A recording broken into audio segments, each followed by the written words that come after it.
UK में skilled worker visa पर काम कर रहे हजारों इंडियंस के लिए अब सिर्फ वीजा अप्रूवल इंपॉर्टेंट नहीं रहेगा। अब हर महीने सैलरी कैसे क्रेडिट हो रही है, पे स्लिप में क्या दिख रहा है, अलाउंसेस कैसे ऐड हो रहे हैं और एम्प्लॉयर होम ऑफिस को क्या रिपोर्ट कर रहा है, ये सब इक्वली इंपॉर्टेंट हो चुका है। यूके होम ऑफिस ने स्पॉन्सर पे रूल्स को और सख्त कर दिया है और अब कंप्लायंस सिर्फ पेपर वर्क तक लिमिटेड नहीं रहेगा।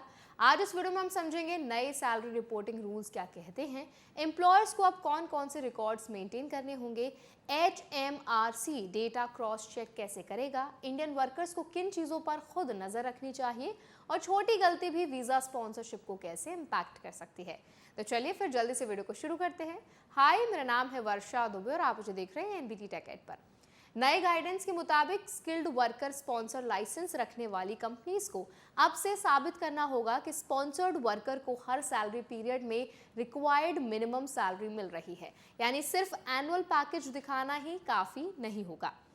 होम ऑफिस अब एक्चुअल पेमेंट पैटर्न देखेगा। रूल के अनुसार मंथली पेड वर्कर्स के केस में किसी भी 3 महीने की पीरियड में एनुअल सैलरी का कम से कम 1/4 हिस्सा पेड होना चाहिए। अगर कोई एम्प्लॉय वीकली या इरेगुलर पैटर्न पर पेड है तो वहां 12 वीक और 17 वीक कैलकुलेशन लागू होगी। यहाँ सबसे बड़ा बदलाव सैलरी कैलकुलेशन को लेकर आया है। गाइडेंस में साफ कहा गया है कि वेरिएबल अलाउंसेस, बोनसेस और immigration related reimbursement salary threshold का हिस्सा नहीं माने जाएंगे। मतलब अगर एम्प्लॉयर बेसिक सैलरी कम दिखाकर अलाउंसेस ऐड करके थ्रेशोल्ड पूरा दिखा रहा था तो अब वो अप्रोच रिस्की हो सकती है। होम ऑफिस गारंटीड ग्रॉस पे पर ज्यादा फोकस करेगा।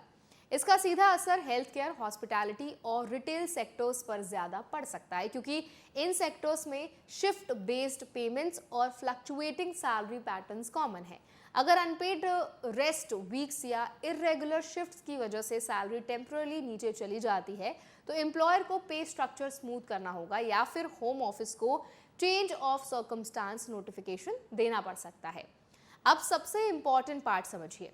पहले कई एम्प्लॉयर स्पॉन्सर कंप्लायंस को मेनली डॉक्यूमेंट बेस्ड ऑडिट मानते थे, लेकिन अब home office HMRC home data के साथ near real time cross check करेगा, यानी पेरोल रिकॉर्ड्स और इमिग्रेशन रिकॉर्ड्स ऑटोमेटिकली कंपेयर हो सकते हैं।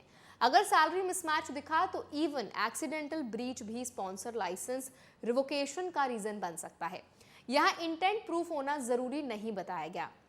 यही वजह है कि अब कंप्लायंस रिस्क काफी बढ़ गया है। मार्च 2026 में ऑलरेडी सैलरी इन्फ्लेशन रूल्स को लेकर एविडेंशियल बार कम किया गया था, यानी होम ऑफिस को लाइसेंस रिवोक करने के लिए पहले जितना प्रूफ चाहिए होता था अब उससे कम लेवल पर भी एक्शन पॉसिबल है। अप्रैल गाइडेंस उसी टाइटनिंग को और आगे ले जा रही है।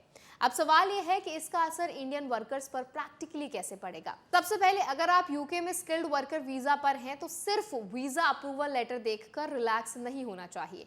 अपने पे स्लिप्स, एम्प्लॉयमेंट कॉन्ट्रैक्ट और actual bank credits regularly check करना जरूरी हो गया है। कई बार एम्प्लॉय को पता भी नहीं चलता कि एम्प्लॉयर पेरोल स्ट्रक्चर चेंज कर चुका है या अलाउंसेस के बेसिस पर सैलरी दिखा रहा है, लेकिन फ्यूचर ऑडिट में उसका इम्पैक्ट वीजा स्टेटस पर भी पड़ सकता है। दूसरी जरूरी बात, अगर सैलरी फ्लक्चुएट करती है तो वर्कर को एम्प्लॉयर से रिटन क्लैरिफिकेशन लेना चाहिए। खासकर health care workers, care staff, hotel employees और रिटेल वर्कर्स को अपने पेमेंट साइकिल्स प्रॉपर्ली समझने होंगे, क्योंकि होम ऑफिस अब सिर्फ एनुअल CTC नहीं देख रहा बल्कि हर सैलरी पीरियड का कंप्लायंस देख रहा है। HR सिस्टम्स भी कॉन्फ़िगर करने की जरूरत पड़ सकती है ताकि सर्टिफिकेट ऑफ स्पॉन्सरशिप में ग्रॉस गारंटीड पे सही तरीके से रिफ्लेक्ट हो, यानी एम्प्लॉयर्स को भी अब ज्यादा केयरफुल पेरोल रिपोर्टिंग करनी होगी। यहाँ वर्कर्स के राइट्स की बात करें तो स्किल्ड वर्कर वीजा होल्डर को अपनी सैलरी इंफॉर्मेशन देखने और एम्प्लॉयमेंट टर्म्स समझने का पूरा अधिकार होता है। अगर पे स्लिप और कॉन्ट्रैक्ट में मिसमैच दिखता है तो उसे इग्नोर नहीं करना चाहिए, क्योंकि स्पॉन्सर लाइसेंस रिवोक होने की सिचुएशन में एम्प्लॉय की इमिग्रेशन स्टेटस भी इंपैक्ट हो सकती है। एक और इंटरेस्टिंग पॉइंट सामने आया है कि फ्यूचर में UK home office trusted sponsor premium lane शुरू कर सकता है, यानी जो कंपनी स्ट्रॉन्ग कंप्लायंस दिखाएंगी उन्हें फास्टर वीजा प्रोसेसिंग जैसी सुविधाएं मिल सकती हैं।